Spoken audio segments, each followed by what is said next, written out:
Et bonjour, bienvenue pour ce nouvel épisode du podcast Inspire. Et aujourd'hui, j'ai le plaisir de recevoir Annick et Patricia de By Success Twins Consulting. C'est pas simple à dire. Et c'est un bonheur de les recevoir parce que c'est deux putains de meufs inspirantes. Donc, j'ai plaisir à vous les présenter et à accueillir avec vous tout ce qu'elles auront à nous partager sur leur chemin de vie, mais aussi toute leur magic touch. Bienvenue Patricia, bienvenue Annick. Hello Gilles, merci de nous recevoir aujourd'hui. C'est un grand honneur avec Patricia d'être là. C'est vrai, merci beaucoup. Salut, Bah, moi c'est Patricia, hein, si jamais. Ouais, vous faites bien de préciser. Hein. Alors, ouais, qui est Patricia, qui est Annick? C'est ça. Moi, c'est Annick. Généralement, on a la même voix. Et donc, pour les auditeurs, auditrices qui vont nous écouter, là, avec la voix que j'ai aujourd'hui, je pense que vous allez bien nous reconnaître. Bon, bienvenue dans cette émission. Est-ce que vous pouvez, en quelques mots, vous décrire et nous, qu'est-ce que vous pourriez nous dire de vous si vous deviez finalement, de manière assez rapide, vous présenter? Ben, rapidement, on est des mentors, des coachs d'affaires qui avons à cœur d'accompagner des leaders engagés à déployer leurs projets d'envergure sans s'épuiser avec un leadership étoilé. Et en fait, notre magic touch, c'est qu'on accompagne en two one parce qu'on est un duo de sœurs jumelles entre synergie et complémentarité. Voilà, donc oui, nous sommes bien sœurs jumelles. Hein. Et sous le signe du Gémeaux? Non, on est signe de la Vierge. Ah. Bon, ok. Donc là, on a eu votre profession de foi, ce que vous faites, quelle est votre vocation, la mission que vous vous assignez dans la vie. Mais finalement, au-delà de ça, il y a deux humaines derrière. Qui êtes-vous plus profondément au-delà de votre travail? On n'est pas que notre travail, notre vocation, notre mission. Comment vous vous présenteriez s'il n'y avait pas cette étiquette du travail finalement? Moi, le mot qui me vient, Gilles, c'est passion. Je pense qu'on peut dire que autant Annie que moi, on est des femmes passionnées. Passionnées par la vie et passionnées par l'être humain, passionnées par la nature, le cycle de la vie. Et tu dis, quand il n'y a pas l'étiquette travail, mais au final, pour moi, déjà, même mon travail, c'est ma passion. Donc, le premier mot, effectivement, qui me vient, c'est que, c'est clair, nous sommes des femmes passionnées et hyper enthousiastes et connectées les uns aux autres, et notamment aussi à toi et à ta communauté, ouais. Pour ma part, le mot qui me venait, si je suis pas une femme, si je suis pas fille de, si je suis pas sœur de, je suis une âme. Et cette âme, en fait, aujourd'hui, et je crois au plus profond de moi depuis toute petite, j'ai toujours senti qu'il y avait quelque chose de plus grand que moi, que je pouvais pas forcément définir. Certains sont guidés, certains ont des révélations, bref. Moi, en tout cas, j'avais comme quelque chose où je ressentais au plus profond de moi qu'il y avait quelque chose de plus grand et que je pouvais y connecter pour réaliser tous mes rêves, tous mes envies, toutes mes aspirations. Et puis, donc, ce qui me vient, si on n'est pas notre travail, qu'est-ce qu'on est? On est illimité. Voilà le mot qui me vient dans l'instant, Gilles. Génial. Waouh, c'est super d'avoir cette conscience, c'est super de le vivre aussi à tous les instants. Je sais que c'est des défis que tu te lances, que vous vous lancez, d'être toujours à déplacer ses limites ou ce qu'on pense être les limites et à conquérir de nouveaux espaces. Donc, c'est vrai que ça vous définit assez bien. Et donc, du coup, dans votre histoire, pour toutes les personnes qui connaissent pas encore les Twins, quels sont les événements fondateurs qui ont pu justement faire naître en vous cette flamme ou cette soif de la passion, du fait de vibrer, de connecter aussi, parce que Patricia, c'est un peu ce que tu disais. Au-delà, tu parlais de réseau, etc. C'est vraiment l'idée de connecter. Moi, en tout cas, c'est aussi comme ça que je vous perçois, comme des personnes qui connectent, qui font des liens entre les personnes, qui ont cette capacité à rentrer en relation et à faire interagir des personnes aussi. Quels sont les événements fondateurs qui ont pu faire naître en vous cette flamme et cette évidence de se vivre sous cet axe-là? Une première image qui me vient, c'est qu'Annick et moi, depuis petite, on a toujours aimé mettre les gens en lien, comme tu dis, faciliter les liens, les connexions, et notamment, pour ceux qui nous connaissent pas, et là c'est plus personnel, on a, Annick et moi, dans notre vie, vécu à l'adolescence rapidement seuls. Parce que voilà, nos parents se sont séparés et finalement, dans la maison, on était toutes seules. Et en fait, on organisait des fêtes de malades. par exemple. Et donc, on mettait des gens en lien, des musiciens, des artistes, avec des amis à nous qui étaient à l'école, d'autres qui travaillaient déjà. Donc, ce que je peux te partager, effectivement, un événement, c'est quand on était adolescente, c'est vraiment toutes ces fêtes qu'on a pu organiser où les gens, encore maintenant, des fois, disent ah ouais, mais à l'époque, je me rappelle, je suis venue chez toi. Ah bon, c'est cool. Oui, Voilà. avec une certaine diversité, on va dire, même si on prend des catégories, et là encore, on enferme des gens, mais des gens qui étaient multimillionnaires avec des SDF presque. Hein. Et en fait, la première demi-heure, les gens se regardaient dans le sens qu'est-ce qu'on va faire ensemble et passer une soirée ensemble. Et à la fin, au final, on reconnaissait qu'on était au-delà des humains, en fait. Donc, voilà, donc on dit que ça fait plus de 25 ans qu'on accompagne les gens, tu disais d'un point de vue professionnel, mais en fait, ça fait depuis petite qu'on est vraiment dans ce mouvement de passion de l'être humain, de vivre des expériences ensemble, et notamment cet exemple d'adolescence. Oui. Et au-delà, si on raconte, en fait, les gens pensent qu'on a souvent de la chance quand ils nous voient avec notre énergie, ils nous voient nous déployer, ils nous voient accomplir, gravir des montagnes. Mais je crois qu'en fait, les gens connaissent pas réellement notre histoire. Et bon, et après, on peut s'y accrocher ou pas, mais notre histoire, dans les faits, quelle est-elle? C'est que nous, on a eu une enfance heureuse. Faut dire ce qui est. Ouais. On a eu une enfance dorée, on a eu une enfance où on vivait dans une maison avec piscine, où on organisait beaucoup de soirées, on avait la chance de voyager avec nos parents, Sardaigne, en Grèce, skier à Courchevel. Faut dire ce qui est, on avait une enfance dorée, oui, on ose le dire. Et un jour, cette bulle dorée, elle a explosé, en fait. Elle a explosé où, en fait, nos parents ont divorcé, nos parents ont commencé à avoir des problèmes d'argent. Et très tôt, à l'adolescence, on a dû, en fait, prendre le rôle de nos parents, trouver des solutions, vendre nos chevaux, puisqu'on était aussi dans l'équitation. On avait 3 chevaux. On était donc dans l'équipe suisse junior d'équitation. Et en fait, à partir de 15 ans, c'est là où Patricia dit on vivait seul, ok, parce qu'en fait, notre père est parti en France, notre maman avec quelqu'un, et du coup, en fait, il nous laissait choir à nos occupations, mais notre mère a toujours été là pour nos études. Donc, il faut dire ce qui est. On a eu cette chance-là. Et à partir de ce moment-là, eh bien, en fait, on a commencé à avoir des initiations. Et ces initiations ont fait les femmes qu'on est de nous aujourd'hui. Ça veut dire que oui, on a eu des initiations, des épreuves, que ce soit vivre toute seule, que ce soit avoir une dette d'1 million à 18 ans, que ce soit avoir la mort de notre père, des soucis de santé ou autre. Mais on a toujours, et peut-être que c'est ça dont on va parler dans ce podcast, du coup, on a toujours su qu'on pouvait rebondir après une épreuve. Et ça, c'est quelque chose, je ne sais pas, c'était ancré en nous, en fait. Même quand on avait une dette à des à des 7 chiffres, en fait, on s'entourait d'énergie positive, on allait dans des endroits qui nous laissaient en énergie haute, malgré le fait qu'on vivait sans électricité à un moment donné. Ça, peu de monde le savent, mais nous, on a passé nos études à avoir plus d'électricité dans la maison, plus de chauffage, mais ça ne nous a pas empêché de réussir nos études et puis d'y croire, en fait. Wow, c'est beau.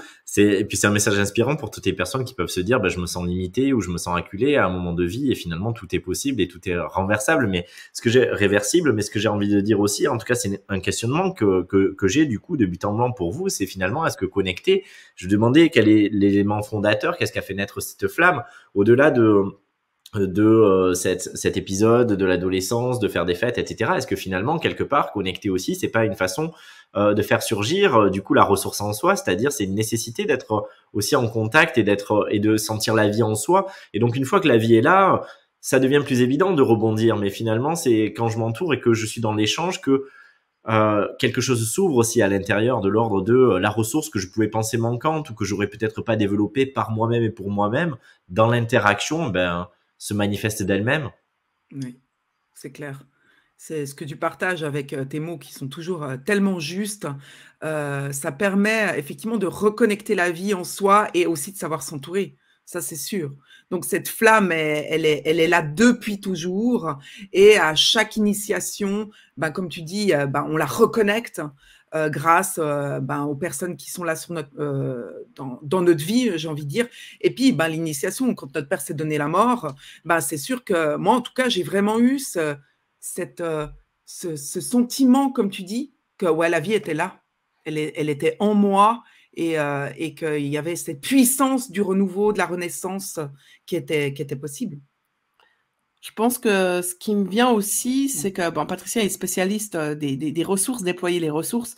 En tant que leader aujourd'hui, il y a des fois où on est déconnecté de ces ressources. Au final, on ne se connaît pas vraiment. Et c'est quoi se connaître encore aujourd'hui? Si on se libérait du connu, qu'est-ce que ça donnerait?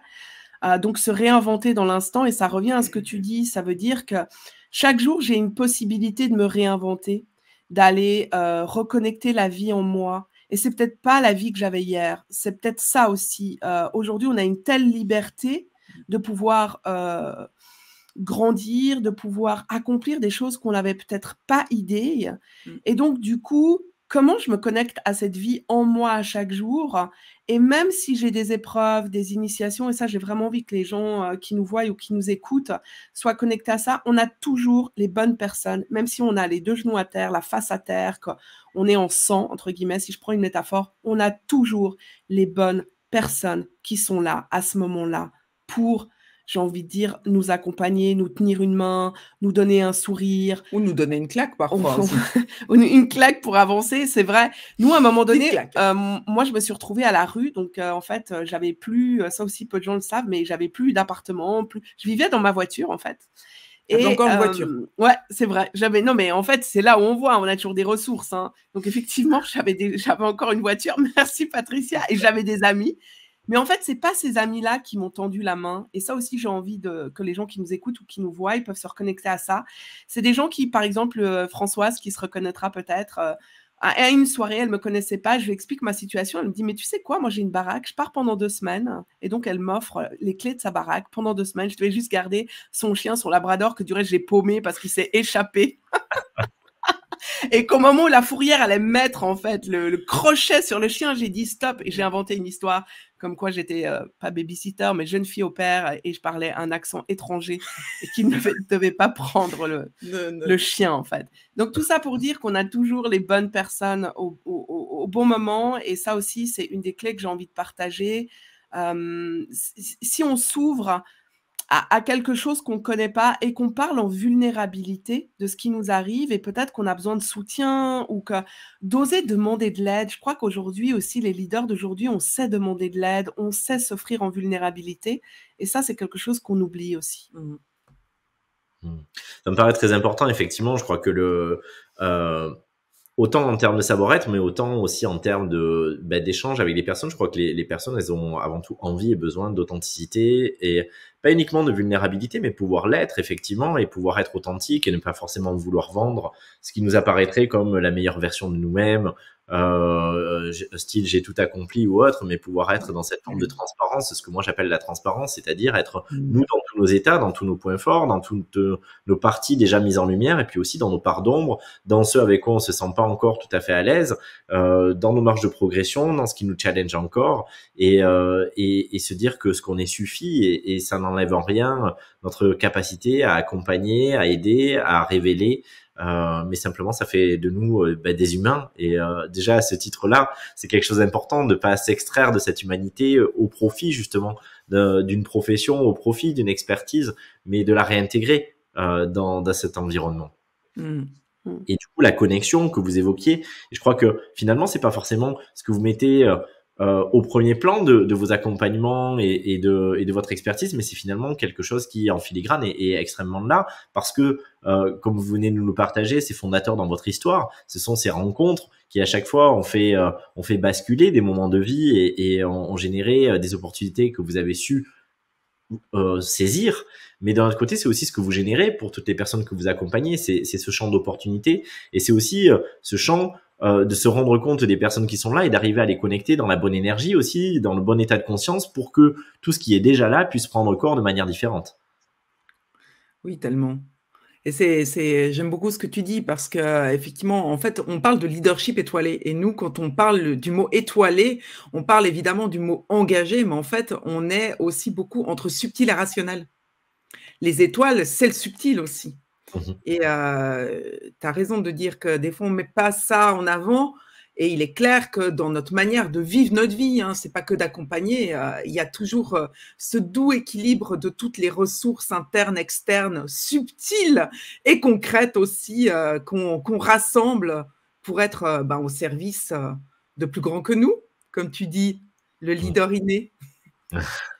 Ouais, et puis après, je crois qu'il y a une dimension qu'on oublie. Ah, on est des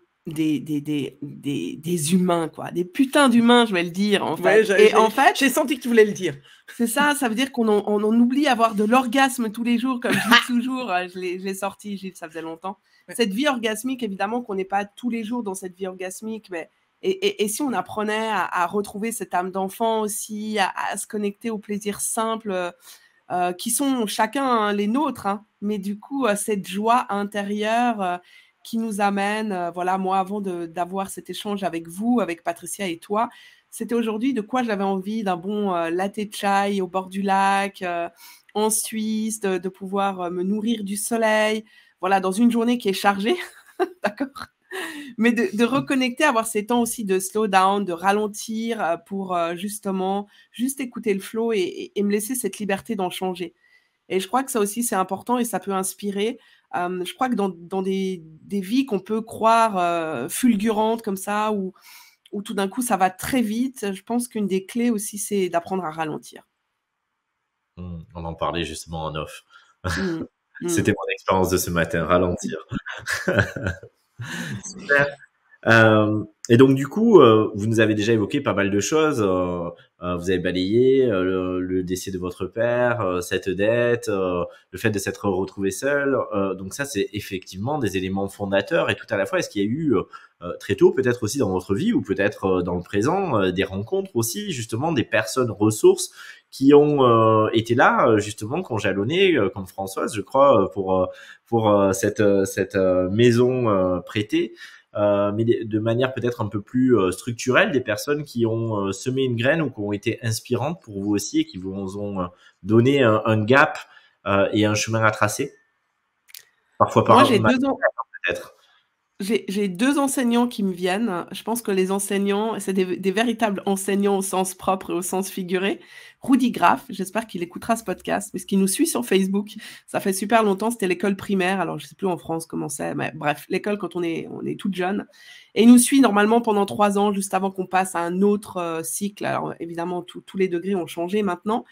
Mais lui, il m'a beaucoup inspiré, apporté, parce qu'il avait justement il croyait en nous, il croyait en l'être humain avec un potentiel de dingue. Il mettait tout le monde vraiment à nos plus hauts potentiels. Et en fait, 2 mois avant la fin de l'année, on avait fini notre programme scolaire et il nous emmenait faire le tour à pied du canton de Genève. On est parti en vélo en Camargue. On a vécu des trucs extraordinaires. Et je crois que lui, il nous reconnectait déjà à cette action-inaction en tant que gosse et s'ouvrir à plus grand et faire des voyages qui nous forment la vie, si on pourrait jouer sur ces mots. Et j'ai un autre prof en marketing qui, à un moment donné, moi, j'avais beaucoup d'absence quand on était jeune, avec tout ce qui se passait pour nous. Pour moi, j'ai gardé le cap des études, mais à un moment donné, j'ai loupé un peu. Enfin, j'y allais pas en cours, pour être plus clair. Et j'ai un prof de marketing où ils allaient failli me faire redoubler, mais pour finir, j'ai pas redoublé pendant mes études. Et lui, il m'avait dit, arrête de regarder par terre. Un prof de marketing disait, en fait, quand tu te promènes dans la rue, beaucoup de gens regardent par terre, mais ouvrez-vous au monde, regardez les panneaux, regardez ce qu'il y a autour de vous et ouvrez-vous à plus grand que vous. Il y a quelque chose qui se passe. C'est un prof de marketing hyper inspirant, Monsieur Giraud, et je me rappelle encore de lui. J'en ai d'autres, mais voilà, 2 enseignants en tout cas qui me parlent beaucoup. Ouais. Et pour l'anecdote, Rudy, notre prof, je dis notre, on était dans la même classe quand on était petite, hein, puisqu'on est jumelles, et il est parti dans l'humanitaire, donc il a arrêté son métier d'enseignant, tu vois. Et il est toujours, je crois. Hein. Rudy, tu nous écriras quelque part si c'est pas le cas. Et puis après, on pourrait citer énormément de monde qui ont été, comme tu dis, des soutiens, des ressources, notre meilleure amie, notre maman, certains de nos amis, et aussi les personnes inspirantes de par leur parcours, de leur vie. Et Annick et moi, on aime beaucoup se plaire à dire que tu es une de nos personnes inspirantes. C'est clair. Alors après, je le dirai pas pour Annick, mais c'est sûr que aussi dans nos initiations, Annick, elle a eu des problèmes de santé et tu as été là pour elle. Et indirectement, c'est ce que je disais, tu as été là pour moi aussi. Et ça, c'est en fait, pour moi, tu représentes des gens de cœur et engagés, en plus d'avoir évidemment des services d'excellence et tout ça. Donc, love, voilà. Merci beaucoup, ça me touche. Merci infiniment. Euh, Et du coup, je me remets un peu de cette Ouais, vague. Il y a de l'émotion, les amis, il ouais. y a de l'émotion, je vous Non, dis. mais c'est vrai. J'attends que Gilles et Patricia se remettent de... Du coup, Ils à aujourd'hui, s'attendaient pas à celle-là, en ouais, je fait. m'y attendais pas. Si en fait tout était orchestré, en fait, je les ai invités pour qu'elle me fasse la pommade. Non, je C'est plaisante.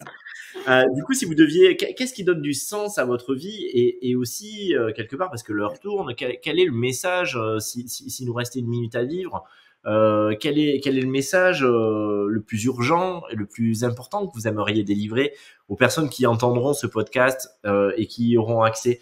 Qu'est-ce qui est important si on n'avait qu'une seule chose qu'on pouvait dire et qui avait un effet domino et qui allait faire que plaque, ça pouvait changer la face du monde pour toutes ces personnes-là? Ça serait quoi? Spontanément, vis, arrête de survivre. Vis tes émotions, vis la vie, vis ce qui t'arrive. Jouis de la vie. Ouais, ouais, vis ou jouis, ou je sais pas, mais peut-être c'est ça. En tout cas, ce qui me vient, c'est... Moi, je me suis tellement réfrénée, et pourtant, j'avais des grands rêves. À un moment donné, j'ai arrêté de rêver, mais là, ces derniers temps, je rêvais en fait d'aller au Liban. J'ai un ami qui est parti dernièrement, puis je me trouvais des excuses. Ah ouais, mais non, pas le temps, pas l'argent, pas si. En fait, il me fait un film d'une vidéo dans l'avion, il me montre l'entrée de l'avion. C'était un mercredi, le jeudi, j'appelais quelqu'un et quand c'est aligné au cœur comme ça, je veux dire, on m'a payé les billets d'avion, l'hôtel, j'ai rien eu à faire, pour vous dire. Et le lendemain, j'étais en fait au Liban, je partais au Liban. Donc j'ai envie de dire, ouais, allez-y quoi. Pas de temps à perdre, pas de temps à perdre. C'est le temps de réaliser ce qu'on a envie, nos aspirations, d'écouter l'évidence de nos cœurs. Et parfois, ça peut être vertigineux, mais go quoi. C'est la magie, elle opère derrière. Ça fait 20 ans que je le vois. Ça fait chaque fois qu'on voit nos clients, nos amis à oser franchir ce cap qui est parfois vertigineux, j'y vais mais j'ai peur. Ben la magie, elle opère. C'est important, et puis je vais revenir vers toi, Patricia, mais c'est important ce que tu dis à double titre, parce que parfois on peut se dire oui, mais pour vous c'est facile. On pourrait se dire bah tiens, vous pouvez le faire si vous partez au Liban ou si vous partez en Laponie ou etc. Et là tu dis quelque chose d'important, c'est-à-dire bah j'avais pas le temps, j'avais pas l'argent. Et à un moment donné, parfois les gens ne projettent pas ça non plus. Et c'est de dire, c'est pas se faire courir un risque inconsidéré. Il faut pas non plus avoir une vision aveugle où on ne voudrait pas voir les limitations qu'on se pose soi-même, etc. Mais c'est aussi oser rêver, parce que oser rêver, c'est un vrai acte de courage quelque part.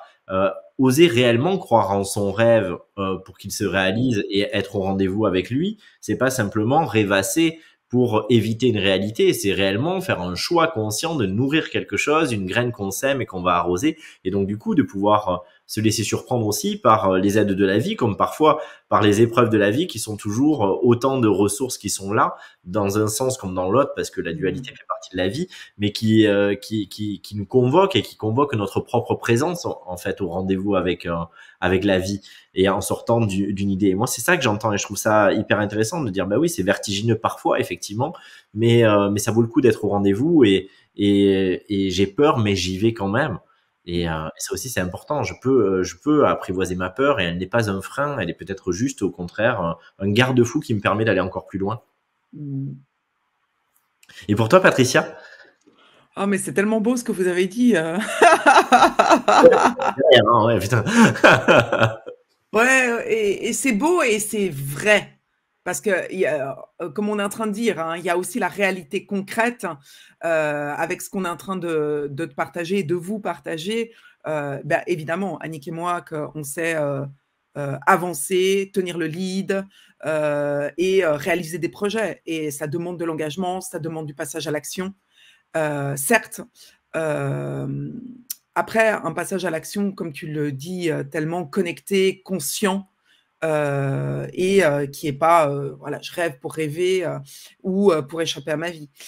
Moi, ce qui me vient en complément de ce que vous avez dit, bah encore, moi, il me reste un jour à vivre. Bah, oui, évidemment, vivre. Et puis dire aussi aux gens que je les aime, Ouais, c'est vrai qu'il faut pas attendre. C'est quelque chose finalement. Moi, après plus de 25 ans aussi d'accompagnement des personnes en one-to-one, en collectif, je m'aperçois qu'il y a tellement de choses qui sont basées sur de la pudeur mal placée finalement. Oui. Des choses qu'on n'a pas su dire, dont on s'est dit qu'on avait le temps ou qu'on avait le temps de se réconcilier ou qu'on voulait éviter une engueulade et que finalement les choses rongent et finalement revenir à l'espace d'amour et oser le communiquer, y compris dans les engueulades, y compris dans les mises au point, et y compris dans les déclarations d'amour, c'est quelque chose qui peut faire en sorte que beaucoup plus que ce qu'on peut l'imaginer, je crois, ça peut réguler un véritable flow à l'intérieur des personnes et ça peut régénérer aussi beaucoup d'espace, d'identité, de structure et d'énergie. Donc, je te rejoins complètement dessus. Merci infiniment pour ça. Et donc, du coup, quelle est votre activité aujourd'hui? Qu'est-ce que vous nous avez dit un peu ce que vous proposez, quelle forme ça prend, et est-ce que vous avez quelque chose auquel vous souhaiteriez inviter les personnes qui nous écoutent à vous rejoindre? Oui, donc nous, ça fait plus de 20 ans, 25 ans qu'on accompagne des dirigeants, des cadres dirigeants et leurs équipes à déployer leurs projets, améliorer leur communication, donc aussi à améliorer leur performance en entreprise. Et après, on accompagne aussi en one-one. Notre spécificité, c'est qu'au final, on accompagne en two-one. On a un podcast qui est Leadership étoilé. On a un groupe Telegram pour débuter avec nous. En fait, c'est un cercle privé qu'on a aussi appelé Leadership étoilé pour rentrer dans notre énergie où là, en fait, on diffuse à chaque jour des audios inspirants pour que d'ici une année, en fait, parce que c'est un engagement d'une année, les gens puissent comprendre comment c'est possible de manifester, en fait, à chaque jour ce qu'on a envie. Et puis ensuite, on a évidemment notre événement dont on a envie de parler. Où Gilles nous fait l'amitié de venir partager son expérience et d'animer un atelier conférence booster. Donc, je vais revenir sur cet événement dans quelques instants parce que c'est ce sur quoi on aimerait focuser. Et après, on a des mentorats to one et des coachings d'excellence, consulting d'excellence sur une année où, en fait, on s'est rendu compte qu'on a beaucoup bricolé. Souvent, bricolé, j'entends qu'on avait des coachings plus courts pour justement être plaisant avec tout le monde. Aujourd'hui, on n'accepte plus cela.